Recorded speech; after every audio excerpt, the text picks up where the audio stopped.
وَإِذْ أَخَذْنَا مِيثَاقَكُمْ، اور یاد کرو کہ جب ہم نے لیا تم سے پختہ وعدہ، لَا تَسْفِكُونَ دِمَاءَكُمْ، کہ تم اپنوں کے خون نہیں بہاؤ گے، وَلَا تُخْرِجُونَ أَنفُسَكُمْ مِنْ دِيَارِكُمْ، اور نہ تم اپنوں کو اپنے گھروں سے نکالو گے، ان کے گھروں سے بھی نہیں نکالو گے، ثم اقررتم، پھر تم نے اقرار کیا، وانتم تشہدون، اور تم اس کے اوپر خود گواہ بھی تھے، تم اس کو مانتے بھی ہو، ثم انتم ہؤلاء، پھر تم وہی ہو کہ تقتلون انفسکم، کہ اپنوں کو قتل کرتے ہو، وتخرجون فریقا منکم من دیارہم، اور تم نکالتے ہو ایک گروہ کو جو تم میں سے ہی ہیں ان کے گھروں سے، تظاہرون علیہم بالاثم والعدوان، اور تم ان کے خلاف گناہ اور زیادتی میں تعاون کرتے ہو، وَإِن يَأْتُوكُمْ أُسَارَىٰ، اور اگر وہ تمہارے پاس یعنی تمہارے اپنے تمہارے پاس قیدی بن کر آئیں، تفادوہم، تو تم ان کو، وَهُوَ مُحَرَّمٌ عَلَيْكُمْ إِخْرَاجُهُمْ، حالانکہ تم پر تو ان کا نکالنا ہی حرام قرار دیا گیا تھا، أَفَتُؤْمِنُونَ بِبَعْضِ الْكِتَابِ وَتَكْفُرُونَ بِبَعْضٍ، تو کیا تم کتاب کے بعض حصے پر ایمان لاتے ہو اور بعض کا انکار کرتے ہو، فَمَا جَزَاءُ مَن يَفْعَلُ ذَلِكَ مِنكُمْ، تو کیا جزا ہوگی اس کی جو کرے اس طرح تم میں سے، إِلَّا خِزْيٌ فِي الْحَيَاةِ الدُّنْيَا، مگر رسوائی دنیا میں، وَيَوْمَ الْقِيَامَةِ يُرَدُّونَ إِلَى أَشَدِّ الْعَذَابِ، اور قیامت کے دن لوٹائے جائیں گے وہ شدید عذاب کی طرف، وَمَا اللَّهُ بِغَافِلٍ عَمَّا تَعْمَلُونَ، کے مخاطبین یہود ہیں، اور ان سے وہ یہودی مراد ہے جو نبی کریم صلی اللہ علیہ وسلم کے زمانہ اقدس میں موجود تھے۔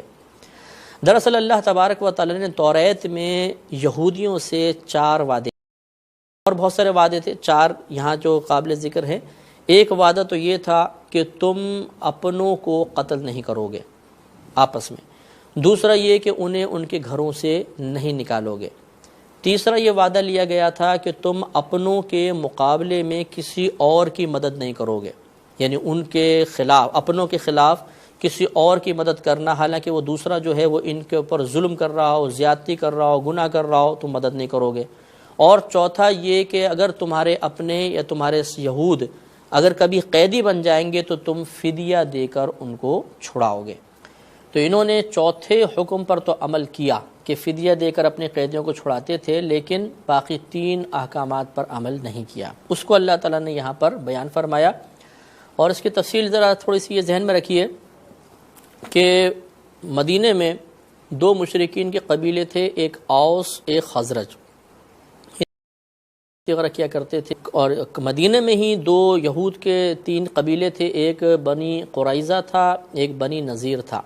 یہ اوس کے ساتھ ملے ہوئے تھے، اور ایک بنو قینقاع تھا، یہ خزرج کے ساتھ تھے، یعنی ان کے حلیف تھے۔ اب جب اوس اور خزرج کے اندر جنگ ہوتی تھی تو ان کے حلیف قبائل بھی آپس میں لڑتے تھے، تو اس طرح بنو نذیر، بنو قریظہ اور بنو قینقاع، یہ جو یہودیوں کے قبیلے تھے، آپس میں ان دست و گریبان ہو جاتے تھے، اور پھر اس میں باہم قتل بھی ہوتا تھا، جو فریق غالب آتا وہ دوسروں کو اس کے گھروں سے نکال دیا کرتا تھا۔ تو جب انہیں کہا جاتا کہ توریت، اچھا پھر یہ اس طرح اگر اوس نے خزرج یعنی بنو قینقاع کے کچھ لوگوں کو پکڑ لیا، یا خزرج نے بنو قریظہ بنو نذیر کے آدمیوں کو پکڑ لیا، تو پھر یہ آپس میں ایک دوسرے کا فدیہ دے کر چھڑوایا کرتے تھے۔ اب جب انہیں کہا جاتا کہ جب یہ تمہارے مخالف ہیں، مخالف کے حلیف ہیں، آپ انہیں فدیہ دے کر کیوں چھڑاتے ہیں؟ تو وہ کہتے ہیں کہ توریت میں ہمیں یہ حکم دیا گیا ہے کہ اپنوں کو فدیہ دے کر چھڑائیں جب وہ قیدی بن کر آئیں گے۔ تو جب ان پر اعتراض کیا جاتا ہے کہ اچھا یہ بھی تو کہا گیا ہے کہ تم قتل نہ کرو اور ان کو ان کے گھروں سے نہ نکالو اور ان کے خلاف کسی اور کی مدد نہ کرو، تو وہ جواب میں کہا کرتے جی یہ تو کیا کریں، ہم نے حلیف جو ہے ہمارا ساتھی ہے، اس سے ہم نے کچھ وعدے کیے ہوئے ہیں، اس کی پاسداری مقصود ہے۔ تو گویا کہ یہ اپنے حلیف کے وعدوں کی پاسداری میں اللہ تبارک و تعالیٰ کے وعدوں کو نظر انداز کرتے، اللہ تعالیٰ سے کیے گئے وعدے کو بھول جاتے تھے اور اس کے احکامات کو نظر انداز کیا کرتے تھے۔ اسی کو اللہ تعالیٰ نے یوں بیان فرمایا، اور یاد کرو کہ جب ہم نے تم سے پختہ وعدہ لیا تھا کہ تم اپنوں کے خون نہیں بہاؤ گے اور اپنوں کو ان کے گھروں سے نہیں نکالو گے، پھر تم نے اقرار کیا تھا اور تم اس پر گواہ بھی تھے،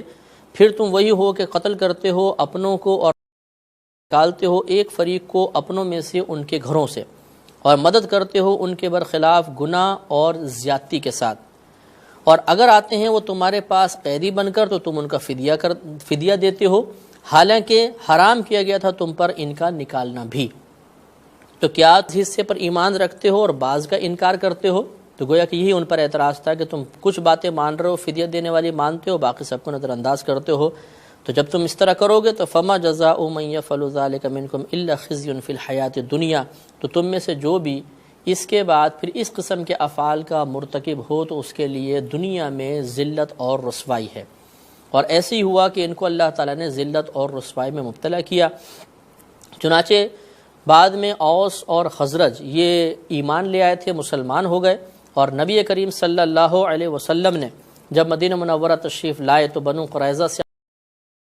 اور آپ نے تقریباً 25 دن تک ان کا محاصرہ کیے رکھا۔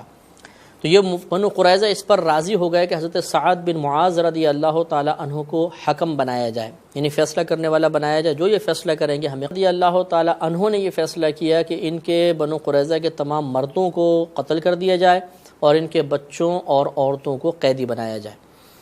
چنانچہ یہی حکم ہوا تو مرد ان کے قتل ہوئے، تقریباً 700 کے قریب افراد تھے جو ان کے قتل کیے گئے، اور عورتوں اور بچوں کو قیدی بنایا گیا۔ یہ دنیا میں ان کو ذلت اختیار کرنا پڑی۔ اور بنو قینقاع نے پہلے نبی کریم صلی اللہ علیہ وسلم سے ایک باقاعدہ معاہدہ کیا تھا، حلیف ہو گئے تھے،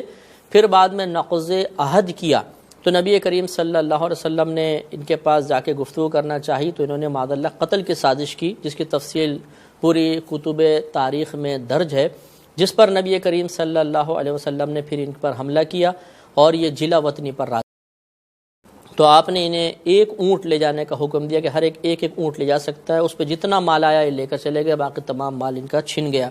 تو اس طرح ان کو دنیا میں ذلت اور رسوائی برداشت کرنا پڑی، اور اللہ تعالیٰ نے خود ان سے پھر آگے وعدہ فرما لیا کہ وَيَوْمَ الْقِيَامَةِ يُرَدُّونَ إِلَىٰ شَدِّ الْعَذَابِ، اور قیامت کے دن یہ شدید عذاب کی طرف لوٹائے جائیں گے۔ وَمَا اللَّهُ بِغَافِلٍ عَمَّا تَعْمَلُونَ، اور اللہ تعالیٰ اس سے غافل نہیں جو تم کر رہے ہو، تمہارے کاموں سے غافل نہیں۔ اولئک الذین اشتروا الحیاۃ الدنیا بالآخرہ،